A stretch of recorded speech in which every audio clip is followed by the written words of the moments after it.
नमस्कार मेरे प्यारे साथियों। मैं डीपी आज एक नए वीडियो के साथ आप लोगों के सामने हूं। दोस्तों 4 जुलाई को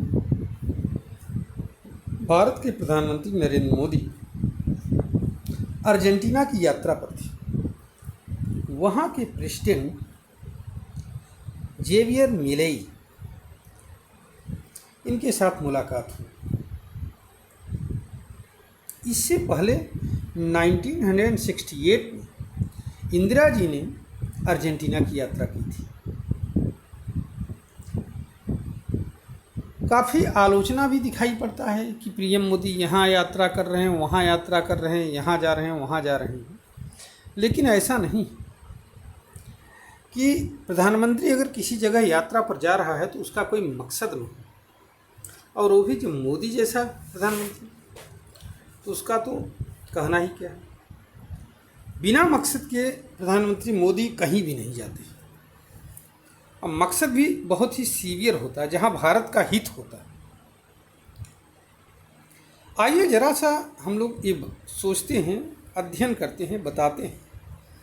कई पेपर्स में न्यूज़ छपी हुई है, आप लोग पढ़ सकते हैं। मैंने इंडियन एक्सप्रेस से न्यूज़ लिया है, टाइम्स ऑफ इंडिया को भी देखिए तो वहाँ पर भी है, वियान में भी है, द हिंदू में भी। तो कुछ विशेष मायने इसके निकल करके आ रहे हैं। आइए डायरेक्ट उसी पर चर्चा करते हैं। पहली बात तो ये है कि आप लोग जानते हो कि हम ग्रीन एनर्जी की तरफ बहुत तेज़ी से बढ़ रहे हैं।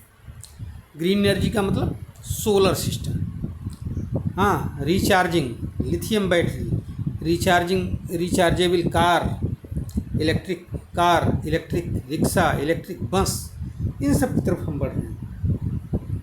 तो इन सब चीज़ों में कुछ मेटल्स की ज़रूरत पड़ती है, कुछ ऐसे मेटल्स की ज़रूरत पड़ती है जिनका होना बहुत ज़रूरी है, और भारत में मेटल बहुत कम पाए जाते हैं। साथ ही आप सभी को मालूम है कि अर्जेंटीना में विश्व का सबसे बड़ा चांदी का भंडार है, चांदी उत्पादक देश है अर्जेंटीना। और ये चांदी सबसे ज़्यादा कहाँ प्रयोग में लाया जाता है? सोलर पैनल बनाने में। हमें मालूम होना चाहिए कि सिल्वर या चांदी ये सोलर पैनल में लगता है, जो पतले पतले तार होते हैं, कनेक्टिंग वायर्स होते हैं। उसका कारण ये होता है कि इसका जो रेजिस्टेंस होता है बहुत कम होता है। नॉर्मल टेम्परेचर पर ये सबसे कम रेजिस्टेंस वाला वायर होता, मेटल होता है। तो इसलिए एक तो ये समस्या है जिसका समाधान पीएम मोदी को ढूंढना है भविष्य में, चांदी की उपलब्धता को सुनिश्चित कराए रखना, जिससे कि क्या बन सके, जो सोलर पैनल वगैरह बनते हैं ये बनना जारी रहे। दूसरी बात आती है लिथियम माइंस। पूरे विश्व का 20% लिथियम का जो भंडार है वो अर्जेंटीना में है, ध्यान रखिएगा। और इसके एक्सप्लोरेशन के लिए ब्राइन इवेपोरेशन मेथड इस्तेमाल किया जाता है। काबिल कंपनी जो है भारत की, काबिल कंपनी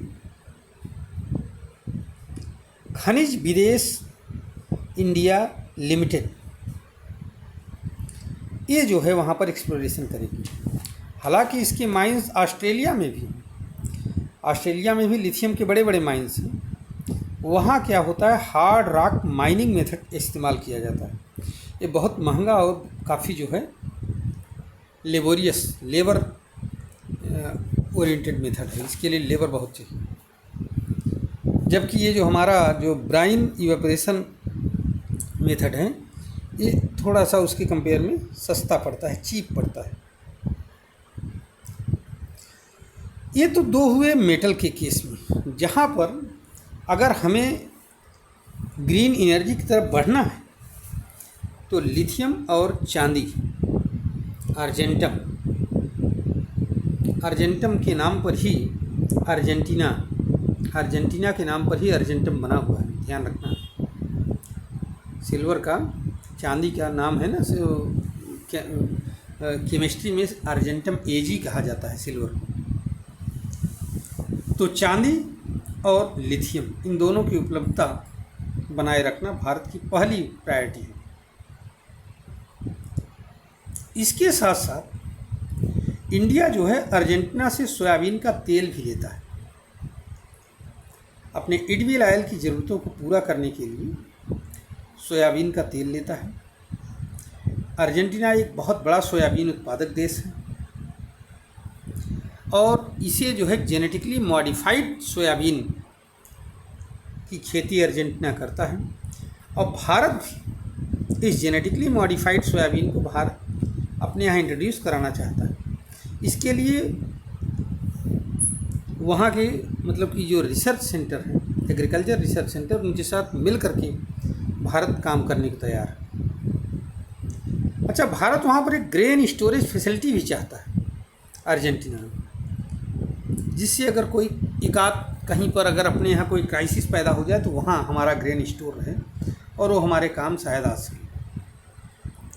इसके अलावा भारत जो है भारत में इसरो और अर्जेंटीना की जो स्पेस कंपनी है उसके साथ मिल करके काम कर रहा है और आगे बढ़ाना भी चाहता है। डाटा शेयरिंग करता है, बिजली उत्पादन हेतु शांतिपूर्ण कार्यों के लिए न्यूक्लियर टेक्नोलॉजी का भी आदान प्रदान करता है। तो इन सब में एक नया आयाम जुड़ा है, इनको गति भी देनी है और इनमें नए डायमेंशन से इसको वो करना है, हमें आगे बढ़ाना है साथ मिलकर। समझ रहे हैं? और भारत ऐसा नहीं है कि किसी भी क्षेत्र में अर्जेंटीना को डोमिनेट करके कोई चीज़ नहीं लेना चाहता, बल्कि ग्लोबल साउथ के कंट्रीज में भारत जब भी कहीं गया तो वहाँ पर भारत का हर समय यही रवैया रहा है कि हम उसके साथ मिल कर के काम करें। भारत की और चाइना की स्थितियों में यही अंतर है। चाइना लिथियम का एक्सप्लोरेशन करता था, चाइना बहुत पहले से अर्जेंटीना में डटा हुआ है, आप ध्यान रखिए। 2013 से पहले से ही जो है चाइना अर्जेंटीना में डटा हुआ है, लेकिन वहाँ पर क्या करता है, चाइना सिर्फ और सिर्फ वहाँ एक्सप्लोरेशन कर रहा है, अर्जेंटीना के लोगों के विकास के लिए कोई काम नहीं कर रहा है। जबकि भारत एक आता है कि नहीं, हम आपके साथ मिल करके ये काम करेंगे। शांतिपूर्ण सह अस्तित्व की भावना जिसको कहते हैं, सह अस्तित्व, साथ साथ मिलकर। इसीलिए समय के बीतने के साथ साथ जो अर्जेंटीना कभी जो है प्रो चाइना था और एंटी इंडिया था, अब वह धीरे धीरे एंटी चाइना हो चुका है और प्रो इंडिया हो रहा है। ध्यान रखिए, कारण सिर्फ नज़रिए की बात है। तो पीएम मोदी ने दो देशों के बीच में अपना संबंध भी बनाया, वहाँ से एक तरह से ये भी सुनिश्चित किया कि कैसे जो है यहाँ से हम रिसोर्सेज को अपने यहाँ ले चलें, जहाँ संभावना है वहाँ रिसर्च करके, रिसर्च एंड डेवलपमेंट के थ्रू अपने देश को आगे बढ़ाएं।